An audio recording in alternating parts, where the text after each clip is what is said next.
Shoulder പാർട്ടും back നെക്കും കൂടി 1/2 inch ഗ്യാപ്പിൽ സ്റ്റിച്ച് ചെയ്തെടുക്കുന്നതാണ് ഇപ്പോൾ കാണിക്കുന്നത്.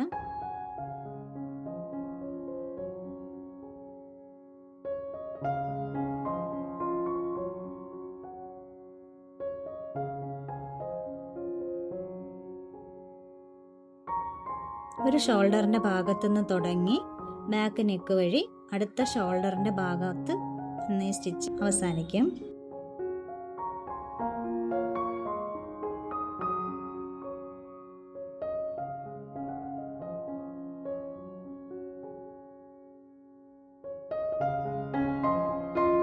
നല്ല ഫിനിഷിങ്ങിലും ഭംഗിയിലും തന്നെ നമുക്ക് ഈ പാർട്ട് സ്റ്റിച്ച് ചെയ്തെടുക്കാൻ പറ്റിയിട്ടുണ്ട്. ഇനി മെയിൻ ക്ലോത്ത് ലൈനിങ്ങും തമ്മിൽ അറ്റാച്ച് ചെയ്തെടുക്കുകയാണ് ചെയ്യുന്നത്.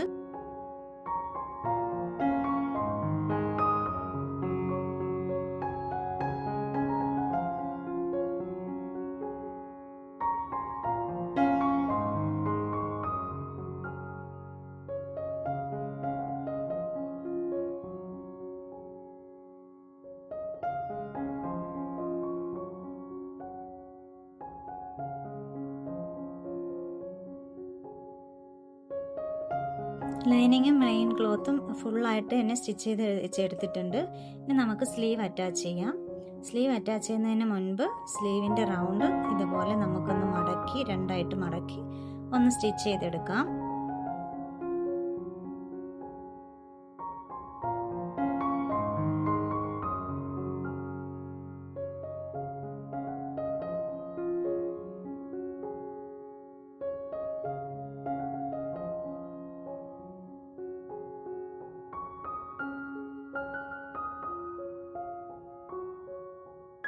രണ്ട് സ്ലീവും ഇതുപോലെ ഞാൻ സ്റ്റിച്ച് ചെയ്തെടുത്തിട്ടുണ്ട്.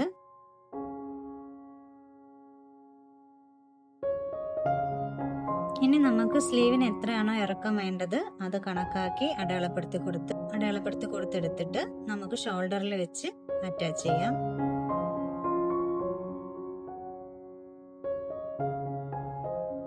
ആ സെന്റർ പാർട്ട് മുതൽ സ്റ്റിച്ച് ചെയ്ത് ഒരു സൈഡിലേക്ക് നമ്മൾ ആദ്യം സ്റ്റിച്ച് ചെയ്തെടുക്കണം.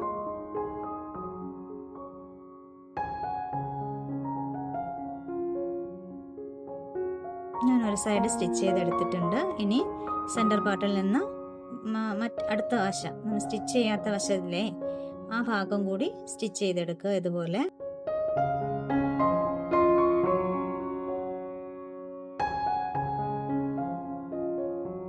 ഷോൾഡർ നമ്മൾ എപ്പോഴും ഡബിൾ സ്റ്റിച്ചാണ് സ്റ്റിച്ച് ചെയ്യേണ്ടത്. എങ്കിൽ കുറച്ച് എപ്പോഴും യൂസ് ചെയ്യുന്ന ഭാഗമല്ലേ ടൈറ്റ് ആയിട്ടിരിക്കണമെങ്കിൽ നമ്മൾ ഡബിൾ സ്റ്റിച്ചാണ് ഷോൾഡറിന് കൊടുക്കേണ്ടത്.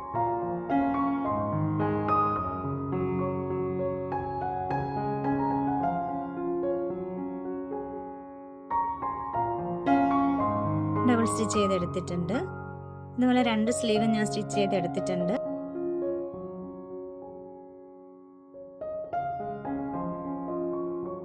ഇനി നമ്മൾ റൗണ്ട് 4.5, അതുപോലെ മസിൽ റൗണ്ട് ഇവിടെയാണ്, ഈ ഭാഗത്തായിട്ട് മസിൽ റൗണ്ട് വരും, അവിടെ ഒരു 6.5. ഇനി നമ്മൾ ചെസ്റ്റാണ് അടയാളപ്പെടുത്തുന്നത്. തയ്യൽ വളരെ നല്ല ഭംഗിയിൽ പിടിച്ചു വെച്ചിട്ട് സെന്റർ പാർട്ട് മുതൽ അടയാളപ്പെടുത്തി കൊടുക്കുക. രണ്ട് സൈഡിലേക്ക് എത്രയാണോ അളവ് വേണ്ടത് ആ കറക്റ്റ് അളവ് സെന്റർ പാർട്ട് അടയാളപ്പെടുത്തിയിട്ട് ചെയ്ത് കൊടുക്കുമ്പോൾ നമുക്ക് കറക്റ്റ് ബോഡി ഷേപ്പിൽ തന്നെ ചുരിദാർ സ്റ്റിച്ച് ചെയ്തെടുക്കാൻ പറ്റും. അതുപോലെ ചെസ്റ്റ് അടയാളപ്പെടുത്തിയതുപോലെ തന്നെ വേസ്റ്റ് റൗണ്ടും അതുപോലെ നമ്മൾ അടയാളപ്പെടുത്തുക. ആദ്യം സെന്റർ അടയാളപ്പെടുത്തുക, എന്നിട്ട് രണ്ട് സൈഡിലോട്ടും കറക്റ്റ് എത്രയാണോ അളവ് വേണ്ടത് ആ കറക്റ്റ് അളവിൽ തന്നെ നമ്മൾ അടയാളപ്പെടുത്തി കൊടുക്കുക. ഇപ്പോൾ വേസ്റ്റ് റൗണ്ട് അടയാളപ്പെടുത്തി കൊടുത്തു. ഇനി നമ്മൾ ഹിപ്പ് റൗണ്ടാണ് അടയാളപ്പെടുത്താൻ പോകുന്നത്. നമുക്ക് എത്രയാണോ നമ്മൾ അളവെടുത്ത് വെച്ചിരിക്കുന്നത് അതേ സെയിം അളവ് തന്നെ കൊടുത്ത് ഈ രീതിയിൽ സ്റ്റിച്ച് ചെയ്തെടുത്തു കഴിഞ്ഞാൽ വളരെ ഭംഗിയായിട്ട് തന്നെ നമുക്ക് സ്റ്റിച്ച് ചെയ്തെടുക്കാൻ പറ്റും. ഇതിപ്പോൾ ഞാൻ സ്ലിറ്റാണ് അടിക്കുന്നത്. സ്ലീവ് മുതൽ സ്ലിറ്റ് വരുന്ന ഭാഗം വരെയുള്ള വീഡിയോ ഒന്ന് കട്ടായി പോയായിരുന്നു. എനിക്കപ്പോൾ അത് അത്രയും പാർട്ട് ഇടാൻ പറ്റിയിട്ടില്ല. ഇതിപ്പോൾ ഞാൻ സൈഡ് സ്ലിറ്റാണ് സ്റ്റിച്ച് ചെയ്തെടുക്കുന്നത്.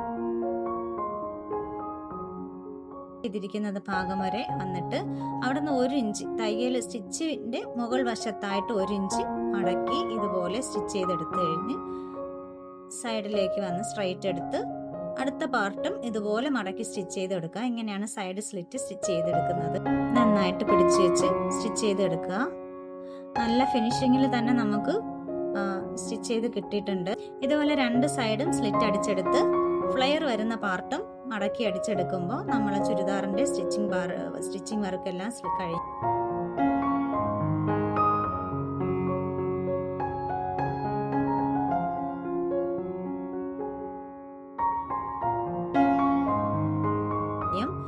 നല്ല ഫിനിഷിങ്ങിൽ തന്നെ സൈഡ് സ്ലിറ്റ് കിട്ടിയിട്ടുണ്ട്.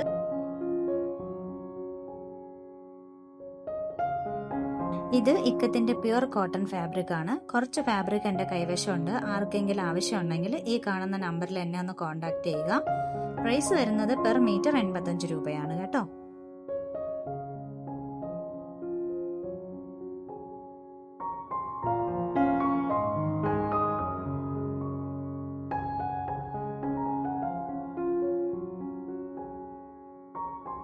രണ്ട് സൈഡിന്റെയും സ്ലിറ്റ് അടിച്ചെടുത്തിട്ടുണ്ട്. ഇനി ഫ്ലെയർ പാർട്ടും കൂടി ഇതുപോലെ മടക്കി ഒന്ന് അടിച്ചെടുത്തു കഴിഞ്ഞാൽ വർക്ക് കംപ്ലീറ്റ് ആയിട്ടുണ്ട്.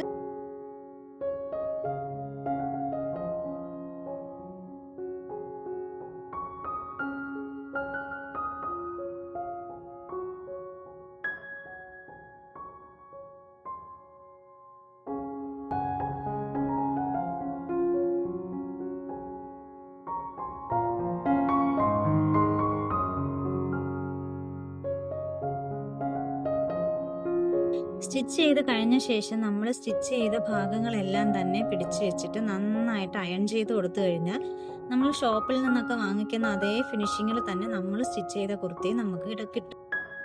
ഈ കുർത്തി കസ്റ്റമർ ഇട്ടേക്കുന്ന ഒരു ഫോട്ടോയാണ് ഞാൻ ലാസ്റ്റ് കൊടുത്തേക്കുന്നത്. എൻ്റെ സ്റ്റിച്ചിങ് വീഡിയോ ഇഷ്ടപ്പെട്ടാൽ എല്ലാവരും ഒന്ന് ലൈക്ക് ചെയ്യുക, ഷെയർ ചെയ്യുക, സബ്സ്ക്രൈബ് ചെയ്യുക. ഇനിയും പുതിയ സ്റ്റിച്ചിങ് വീഡിയോ ആയിട്ട് വരുന്നതായിരിക്കും. Thank you.